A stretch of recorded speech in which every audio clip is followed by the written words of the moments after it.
अच्छा भौणी आमर जो व्यंजन संधि पढ़ा हम तुम व्यंजन संधि विषय किसी जान कि हाँ जानी। अच्छा कहले व्यंजन संधि विषय किसी परस्पर सन्निहित पूर्वपदर प्रथम पूर्वपदर शेष व्यंजन वर्ण और परपदर प्रथम स्वर वर्ण बा व्यंजन वर्णर मिलन को व्यंजन संधि कहुए। अच्छा तार किसी उदाहरण देल ये देख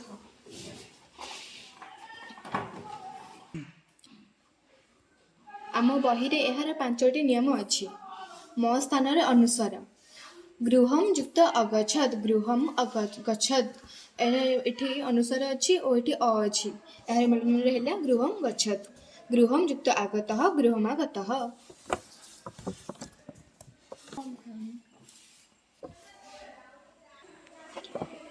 यह हूँ द्वितीय नियम वर्गीय प्रथम वर्ण मानकर तृतीय वर्ण को परिवर्तन बाक युक्त दानम बागदानम एठारे क हलंत्रे द मिसिकी ग है बाक युक्त दानम बागदानम है ये बाक युक्त उत्तम बाग उत्तम।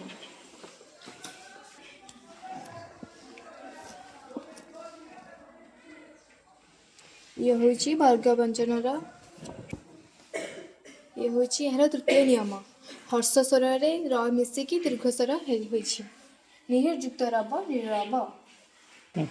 यह हूँ तृतीय नियम त स्थान च हेब एतत् युक्त च एतत् च और च मिसिकी तृतीय च होइछि।